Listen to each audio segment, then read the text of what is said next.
जो नाक कान गले की जो बीमारियां होती है, एक्चुअली ये जो है जो लो सोशियो इकोनॉमिक स्टेटस जो होता है, मतलब गांव वाला जो एरिया है, रूरल एरिया जो है, वहाँ पे बहुत ज़्यादा होता है। वहाँ पे कॉज ये है कि लोगों को एजुकेशन कम होता है, थोड़ी साफ़ सफाई की कमी होती है। इस वजह से ये बीमारी जो है नाक कान गले की बीमारी जो है इस एरिया में ज़्यादा फैलती है, और लोग जो है इस पर तवज्जो भी कम देते हैं। उनको लगता है चलो कान बह रहा बहने दो या नाक बह रहा बहने दो, उस पर बहुत ज़्यादा ध्यान नहीं देते हैं। तो मेरा फोकस यही रहता है कि मैं आऊँ यहाँ पे कैंप लगाऊँ, लोगों को ठीक करूँ, लोगों को बताऊँ कि बीमारी क्यों होती है, किस वजह से लोग परेशान रहते हैं। और दूसरा एक चीज़ मैंने ये देखा है कि लोग जो है गले के बारे में बहुत ज़्यादा परेशान हैं।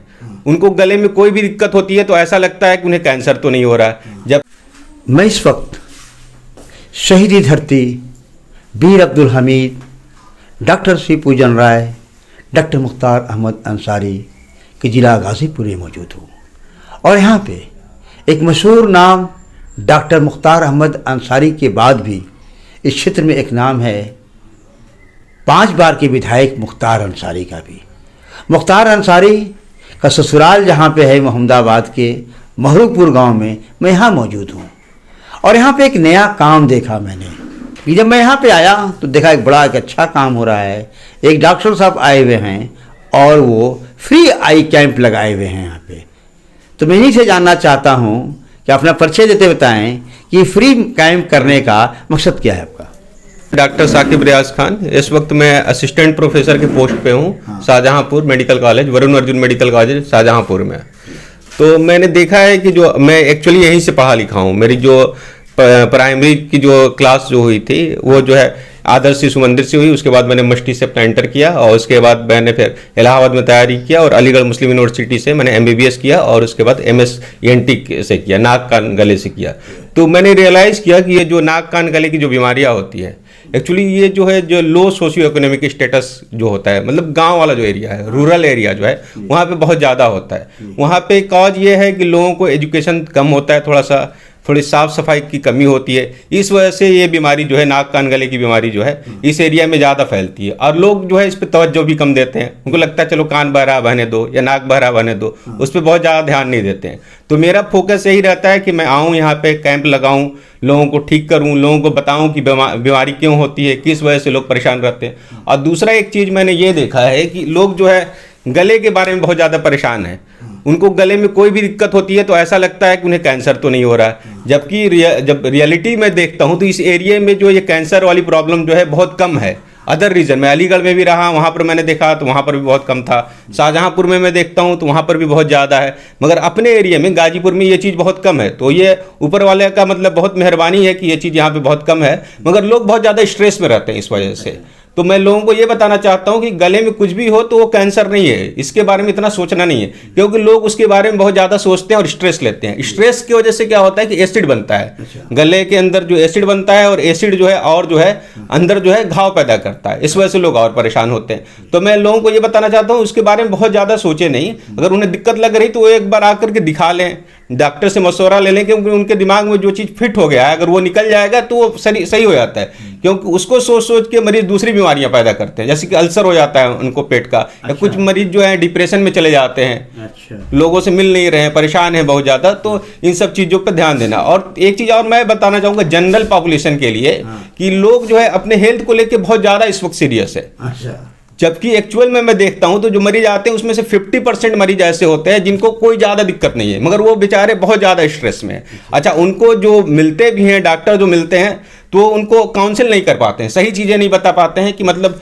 कैसे क्या चीज़ है, बीमारी क्या है, या आपको बीमारी है कि नहीं। उन्होंने दवा लिख दिया, बोलते 1 महीना दवा खाओ, मरीज जो है दवा खा के फिर वो वापस आता है, मगर एक्चुअल जो काज है उस पर कोई ध्यान नहीं देता है। जैसे पेशेंट जो है अगर कान मान लीजिए बह रहा है, कान जब बहता है तो कान में का अगर पर्दा फट गया है तो उसमें जब भी पानी जाएगा या जब भी उसको सर्दी लगेगा तो कान फिर दोबारा बहेगा। तो ये मरीज को काउंसिल करना बहुत ज़रूरी है कि आप जब भी नहाओ तो कान के पर्दे में जो है कान में जो है रुई लगा के नहाओ, जिसकी वजह से उसमें पानी ना जाए, और पानी नहीं जाएगा तो फिर दोबारा कान बहेगा नहीं। इसी तरह से एसिड वाली प्रॉब्लम है, लोगों का गला जलता है, लोग बोलते हैं कि बहुत ज़्यादा गैस बन रहा है, तो इसमें भी यही होता है कि डॉक्टर तो दवा लिख देता है मगर एक्चुअल कॉज नहीं बताता है। उसमें क्या होता है कि अगर मरीज खाली पेट रह रहा है आपका, उसकी वजह से भी एसिड बनता है। अगर बहुत ज़्यादा वो तेल मिर्च मसाला वाली चीज़ें खा रहा है उसके वजह से भी एसिड बनता है। तो इन चीज़ों को हमें दूर करना होगा, हमें एक्चुअल कॉज को पहले देखना है कि किस वजह से कोई भी बीमारी जो है किस वजह से हो रही, उस वजह को हम सही करेंगे तो हमेशा सही रहेंगे। अगर वजह को हम नहीं सही करते हैं और अगर हम सिर्फ ये सोचते हैं कि दवा खाएं और दवा खा के सही रहें तो ये पॉसिबल नहीं है, क्योंकि दवा से हम सिर्फ टेम्प्रोरी जो है उसको आराम दे सकते हैं, मगर एक्चुअल कॉज को जो है हम उसको आराम नहीं दे सकते हैं। आप ENT सर्जन हैं जी जी। तो गांव के लोगों को किन किन चीज़ों को चाहते हैं कि इससे अपना इस्तेमाल करें तो बचे रहेंगे? एक तो मैं गांव के लोगों को कहना चाहूँगा कि जो ओरल कैंसर है, माउथ का कैंसर या लैरिंग्स का कैंसर, थ्रोट का जो कैंसर है, उसका जो मेजर कॉज होता है टोबैको चेविंग होता है, जो तंबाकू लोग यूज़ करते हैं उसके वजह से होता है। तो मैं गांव वालों को यही बताना चाहूँगा कि इस चीज़ को कम से कम यूज़ करें, या जो लोग यूज़ कर रहे हैं उसको धीरे धीरे करके उसको कम करें, ये चीज़ है। और समय समय पर आकर के मतलब कंसल्ट करते रहें, स्ट्रेस न लें उस चीज़ का। एक तो है कि तंबाकू से दूर रहें, मैं सबसे यही कहना चाहूँगा। दूसरा ये है कि कान में खुद से कोई उसमें टिंका ना डालें या उसमें खुजली ना करें, ठीक, पानी जाने से रोकें। अगर जिसका कान बह रहा है तो नहाते टाइम जो है उसमें रुई लगा के नहाएं। कुछ पेशेंट जो होते हैं एलर्जिक होते हैं, एलर्जिक राइनाइटिस की बीमारी, उसमें छींक बहुत आता है मरीज को। वो बीमारी जो होती है मेनली जो है बॉडी के अंदर कुछ ऐसा केमिकल होता है, जब वो इन्वायरमेंट से एक्सपोज होता है तो उसके वजह से जो है पेशेंट को छींकें बहुत ज़्यादा आती है। वो छींक जो है लगातार आती रहती है, जिसके वजह से जो है सर में दर्द होता है, आँख से भी पानी आती है। पेशेंट जो है बहुत ज़्यादा उसमें डिप्रेशन में चला जाता है, कभी कभी तो बहुत ज़्यादा परेशान हो जाती है, इतनी छींकें आती हैं। तो उसमें ये होता है कि मरीज को जो है एलर्जी से बचना है, आप मास्क लगा के रहें, धूल गर्दे से बचें। और दूसरा है कि उसमें एक आध दवाइयाँ होती हैं जो चलती हैं रेगुलर, जैसे थायराइड में हम दवाई लेते हैं। मशवरा देंगे लोगों को जी ये कहना गाँव के लोगों को तो मैं गांव के लोगों से कहना ये चाहता हूँ कि गांव के लोग तो ऐसे गांव में रहते हैं, मगर मैं सारी बीमारियों के बारे में एक बार बात करना चाहता हूँ पूरी पब्लिक से। इस वक्त जो मेजर जो पहले बीमारियां जो होती थी, लोगों को इन्फेक्शस डिजीज होती थी, जो कि बैक्टीरिया से होता था, वायरस से होता था, मगर अब बीमारियों का जो है ट्रेंड बदल गया है। इस वक्त वो सारी बीमारियां हमारे इंडिया में हो रही हैं जो पहले डेवलप कंट्रीज में होती थी, अब वो इंडिया में होने लगी है। उसमें मेजर का जो है हमारा लाइफ स्टाइल है। जैसे किसी का जो ब्लड प्रेशर बढ़ता है, वो क्यों बढ़ता है? ब्लड प्रेशर बढ़ने का यही मेन कॉज है कि इंसान की जो लाइफ स्टाइल जो है एकदम सेडेंटरी हो गई, वो बैठा रहता है, काम बहुत कम करता है, स्ट्रेस बहुत ज्यादा ले रहा है, खाने पे वो बहुत ज्यादा मतलब जोर दे रहा है, काम कुछ नहीं कर रहा, मतलब यूज आपकी एनर्जी का कम है और एनर्जी बहुत ज्यादा ले रहा है। इस वजह से आपको जो है हाइपरटेंशन जैसी बीमारियां हो रही है, वो बीमारी वो जो है, और आप दूसरी बीमारियां कॉज करती हैं जैसे कि हार्ट अटैक उसी वजह से होगा।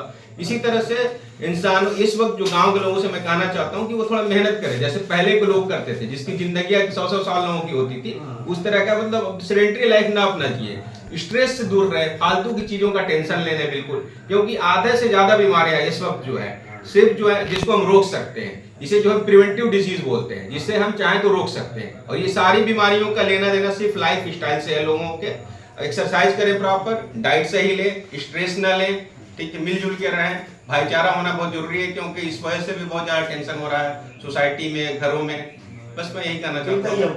आप तो ENT सर्जन हैं, इस वक्त देश में क्या हालात है पूरे? किस चीज के बारे में आपको? मैं जानना चाहता हूँ कि आप जो डॉक्टर की हालत है, ENT सर्जन आप हैं जी जी जी। तो इस डिपार्टमेंट की क्या पोजीशन है, ये जानना चाहते हैं जी। इस ENT का जो मैंने देखा है कि शहरों में ये बीमारियां कम होती है, ये जो है रूरल एरिया की जो है बीमारी है ENT जो है, नाक कान गला वाला। इसका मेजर काज यही है कि लोगों में एजुकेशन की कमी है, लोग समझ नहीं पाते। शुरू में किसी के कान में हल्का दर्द होता है, पूरी जो इटियोलॉजी है क्यों बीमारी होती है, तो शुरू में हल्का सा आपके कान में दर्द हुआ, जो कि जनरली सर्दी जुकाम के बाद हो जाता है, तो लोग उस पर केयर नहीं करते, उनको लगता है बस अरे दर्द सर्दी जुकाम है, उसकी दवा नहीं लेते हैं। फिर क्या होता है, उसके वजह से जो आपका कान का पर्दा होता है, जिसे लोग कान का पर्दा बोलते हैं, वो थोड़ा लाल होता है, लोग वहां तक भी दवा नहीं लेते हैं, या वहां पर जाकर किसी लोकल जो है मेडिकल स्टोर से दवा लेते हैं, जो कि सिर्फ पेन किलर लेते हैं और लेके वो खाते हैं। उसके रिजल्ट में ये होता है कि पर्दा जो है कान का लाल होते होते जो फट जाता है, और फटने की वजह से जो है वो जो है उसके बाद जो है वो परमानेंट जो है उसमें एक सुराख हो जाता है, ठीक है, जिसको कि हम टिम्पैनिक मेम्ब्रेन में परफोरेशन करते हैं, और उससे जो है हमेशा पस आने लगता है, और उसका फिर ट्रीटमेंट जो है ऑपरेशन हो जाता है। तो कहने का ही वजह है कि लोगों को मतलब एजुकेशन कम होने की वजह से, या इस बीमारी के बारे में नॉलेज कम होने की वजह से गांव में ये बीमारियां ज्यादा होती हैं, और शहरों के लोगों को पता है, उनको थोड़ा सा भी दिक्कत होता है तो डॉक्टर से कंसल्ट करते हैं। बीमारी तो ठीक है जी जी, लेकिन डॉक्टर कितने इस बात में, मेरा जानना ही चाहता हूँ कि इस वक्त भारत में जी ENT डॉक्टर कितने होंगे? ENT डॉक्टर कितने होंगे? हाँ, कमी है, बेसी है, क्या है? नहीं, ENT डॉक्टर तो अगर आप देखेंगे तो ये बहुत ज़्यादा नहीं होते हैं। एक डिपार्टमेंट में जो है 3 से 4 सीटें होती है ENT की, तो बहुत ज़्यादा नहीं है। अगर और जो डॉक्टर हैं भी वो जो शहरों में रहते हैं, और एक्चुअल जो ENT डॉक्टर का जो चाहिए तो रिक्वायरमेंट है वो गांव में है, तो गांव में तो हमें लग रहा है बिल्कुल कम है। जब गाजीपुर की हम बात करें तो यहाँ मैंने 2-3 डॉक्टरों का नाम सिर्फ सुना है।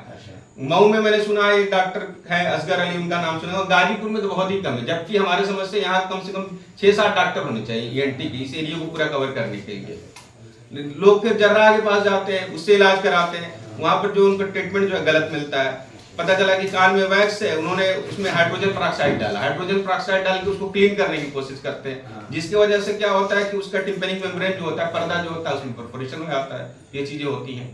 तो गांव के लोग क्या संदेश देंगे आप? गांव के लोग यही संदेश देना चाहते हैं कि वो जो है एक प्रॉपर जो है ट्रीटमेंट लिया करे। अगर उनको दिक्कत हो रही है तो किसी मतलब मैं यहाँ पर हूँ फिलहाल, मैं हर 15 दिन के बाद मैं यहाँ पे आता हूँ, तो एटलीस्ट जो है एक बार मुझसे मिल ले। कोई जरूरी नहीं मुझे फीस दे ना दे, ये कोई मसला नहीं है बहुत बड़ा।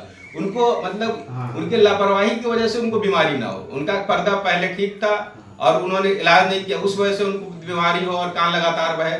तो मैं लोगों से यही कहना चाहता हूँ कि जब भी कोई दिक्कत हो तो प्रॉपर डॉक्टर से कंसल्ट करें, इधर उधर ना दिखाएं और अपने मन से कोई दवा न लें। देखा आपने, अभी मैं बात कर रहा था डॉक्टर साकिब रियाज खान साहब से, और यकीनन जो इनको मशवरा जो उन्होंने दिया है कि हम समाज के लोग की बीमारियां जो है वो लापरवाही की वजह से, और विशेष तौर पर ख़ास तौर पर एक ध्यान दिलाया है आपने कैंसर की। गांव में जो कैंसर बढ़ रहा है वो खासतौर पे गले का है या मौत का ही है। तो जिन चीज़ों को आपने मशवरा दिया है, मैं उम्मीद करता हूँ G22 न्यूज़ की जितने हमारे सुनने वाले हैं और आम तमाम लोगों से गुजारिश करता हूँ इसे अधिक से अधिक शेयर करें, ताकि गांव में लोग रहते हैं वो इन तमाम चीज़ों से बच जाएं। तभी इस पर्पज़ जो है ये health care, free health care जो किया गया है, इसका जो लाभ मिलने वाला है वो लाभ उसी वक्त मिलेगा जब हम आपके बताए हुए तमाम वसूलों पे ध्यान देंगे। तो यकीनन जो है इस पे हमें ध्यान देने की आवश्यकता है। और ये मोहम्मदाबाद के महरूपुर गांव एक बहुत मशहूर गांव है, यहाँ पे फ्री कैंप हमेशा लगाया जाता है, हर 1-1.5 महीने पर लगाया जाता है, और डॉक्टर साकिब साहब यहीं के रहने वाले हैं, अलीगढ़ से आनंद किया है। मैं उम्मीद करता हूँ कि इसका लाभ क्षेत्र के लोगों को फ्री खिदमत कर रहे हैं, और हम ऐसे लोगों को सलाम करते हैं। हमारा G22 न्यूज़ भी सलाम करता है क्या आप अब तक 55 मरीजों को देख चुके हैं फ्री। हम उम्मीद करते हैं कि हमारे देखने वाले श्रोता जो हैं और क्षेत्र के लोग अक्सर जब इनका कैंप लगता हो तो यहाँ आकर के अपना फ्री इलाज कराएं। G22 न्यूज़ के लिए जावेद बिन अली की विशेष रिपोर्ट।